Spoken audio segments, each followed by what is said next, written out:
Shabbat Shalom Uvorach les amis, Shabbat Parashat Aikev.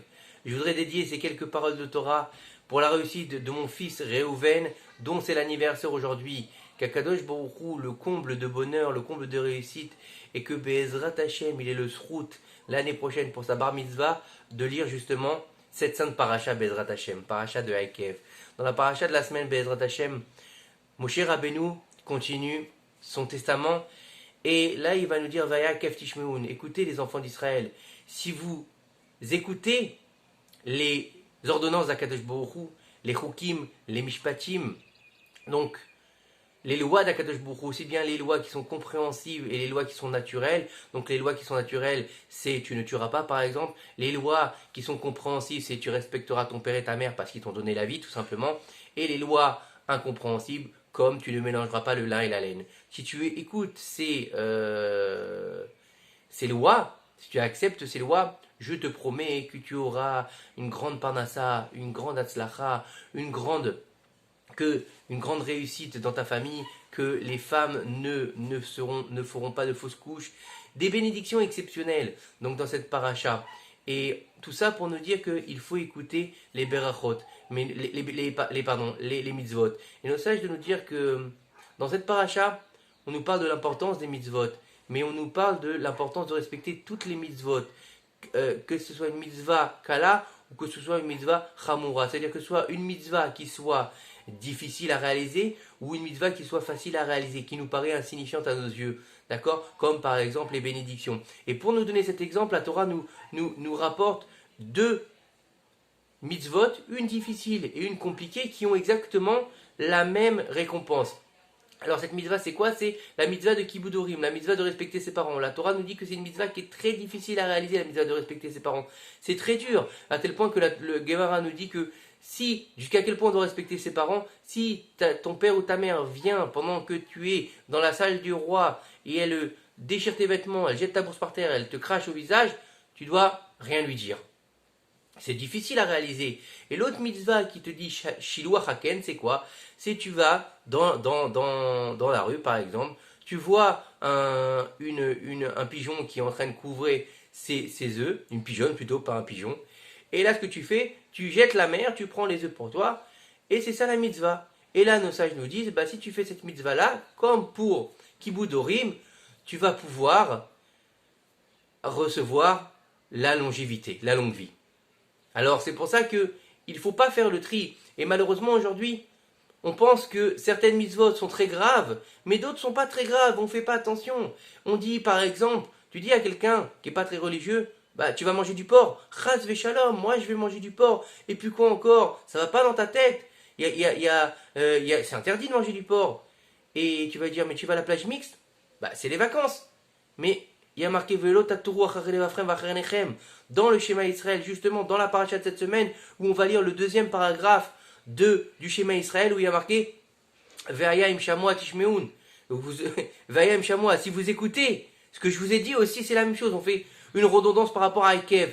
Et donc, là, on va nous dire, c'est pas grave, pourquoi? Je vais à la plage, je vois pas le mal, vous voyez le mal partout, les religieux. Mais il y a marqué vous n'irez pas derrière, vous ne suivrez pas vos instincts de votre cœur et de vos yeux. Et là-bas, il y a marqué dans le schéma Israël, Asher atem zonim, pour ne pas en venir à vous débaucher. Donc c'est une mitzvah aussi grave, voire plus grave, que de manger du porc. Et les deux sont une mitzvah d'Eoraita, de la Torah. C'est pas les Chachamim qu'on dit n'allez pas dans un mariage mixte, n'allez pas à la plage, ne faites pas la bise à une femme. C'est pas les Chachamim, c'est marqué dans la Torah. Mais nous, on va dire, c'est très grave de manger du porc. Par contre, aller à la plage, c'est pas très grave. Donc on voit que on va faire un peu notre menu de nos mitzvot. Non, Dieu te dit que les mitzvot importantes, comme les mitzvot qui te paraissent moindres, comme les bénédictions, tu vois pas, c'est une bénédiction, on le fait rapide et puis c'est pas grave. Non, prends le temps de faire ta bénédiction, c'est aussi important, même si c'est des rabbanan. Et c'est pour ça que nos chachamim nous disent Ve'aya et Kev Tishmeun, et Kev, Gematria 172. 172, c'est le nombre de mots qu'il y a dans les Aseret Adiberot, les 10 paroles, les 10 commandements. Et dans ces Aseret Adiberot, il y a 620 lettres. 620 lettres qui font écho aux 613 mitzvot des Horaïta, donc de la Torah, et 7 mitzvot des Rabbanan. Donc Veria Ekev, c'est pas que Ekev c'est quoi? C'est le talon. Ekev c'est que lorsque tu Veria Ekev Tishmoun, lorsque tu vas écouter ton talon? Non, tu vas pas écouter ton talon.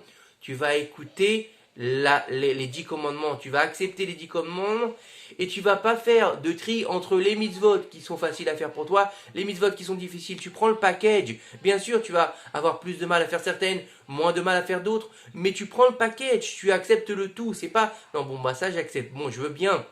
aller à la synagogue à Yom Kippour, mais Shabbat, faut pas m'en demander. Je veux bien manger kasher chez moi, mais dehors, je mange pas kasher. Non, c'est pas comme ça, c'est un package, il n'y a pas de choix, c'est pas un restaurant, c'est pas un menu, on fait pas sa sauce. C'est pas je veux bien un peu de sauce mayonnaise, un peu de barbecue.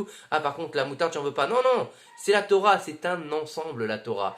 Et la paracha de la semaine nous met en garde en nous expliquant que si tu veux la bénédiction, si tu veux que tu réussisses dans ta vie, si tu veux avoir un bracha de malade, que ce soit au niveau de tes affaires, de ta famille, de ta péria d'avoir des enfants, donc de pouvoir procréer, respecte la Torah. Aekev Tishmeun. Et Aekev, c'est quoi Aekev?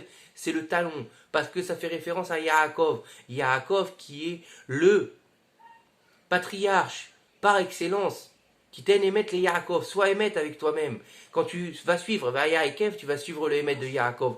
Tu vas suivre en fait la droiture de Yaakov. Tu vas suivre le chemin qui n'est pas un chemin en zigzag. C'est pas une fois tu es un religieux, une fois tu n'es pas religieux, une fois tu es Halouil, une fois tu fais Tchouva, une fois tu es Breslev, une fois tu es Chabad, une fois tu es Chassid, une fois tu es Gour. C'est pas un jeu, on n'est pas en train de faire un jeu de rôle. C'est pas qui est-ce. Vous vous rappelez ce jeu, ce fameux jeu, il fallait trouver qui c'était. C'est quoi? C'est un jour, bon, bah tu sais quoi, un jour je suis Chabad, une semaine après t'es Breslev, une semaine après t'es Chiloni. C'est en fonction de tes humeurs, en fonction de ton envie, en fonction de tes besoins. Non! Asher Anochim et Tzabeetrem Ayom. Ça veut dire quoi Ayom? Aujourd'hui. Alors c'est quoi aujourd'hui? La Torah elle a été donnée il y a bien plus de 3000 ans. Alors qu'est-ce que ça veut dire Ayom? Akadosh Baruch Hu nous dit que Ayom c'est tous les jours. C'est que les mitzvot je te les redonne tous les jours. C'est pas une mitzvah, elle a été donnée au Bnei Israël dans le désert. Alors ça concerne, on va se dire, bah tu sais quoi, on est en 2021 de l'ère vulgaire. Franchement, ça me concerne pas. Il faut évoluer quand même. La Torah c'est bien, mais c'est bien pour les religieux. Moi quand même, iPhone, voiture autonome, machin.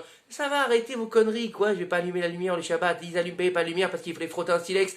Aujourd'hui, tu pousses un bouton. Quand quoi, tu te fatigues? Non, baba, c'est pas ça. Il y a plein de dérivés derrière. Il y a plein d'implications. Et tu dis le Shulchan Aruch, tu vas comprendre. Non, on veut pas. Attends, pourquoi je peux pas prendre ma voiture? Tu vois pas? Qu'est-ce que je me fatigue? Au contraire, si je vais appeler, je me fatigue. Je prends la voiture, je me fatigue pas. Alors, où il est le Inyan? Ayom. Metzav Etrem Ayom. Je vous ai ordonné aujourd'hui. Aujourd'hui, c'est chaque jour de ta vie. Chaque jour de ta vie, on réitère le Hol Malchut Shamaim dans la paracha de la semaine. Et on nous parle encore une fois on nous parle de l'importance de la mezouza et des tefilines. Et la mezouza, c'est celle qui va te permettre de garder ta maison des agressions extérieures. Mais il faut aussi qu'à l'intérieur, tu ne sois pas dans l'agression. C'est-à-dire que si tu mets une mezouza et qu'à l'intérieur de ta maison, c'est un balagan complet, c'est n'importe quoi que tu regardes, c'est n'importe quoi que tu manges, qu'est-ce que tu veux qu'elle te garde des démons et des esprits qui sont à l'extérieur? La mezouza, elle ne pourra pas le faire.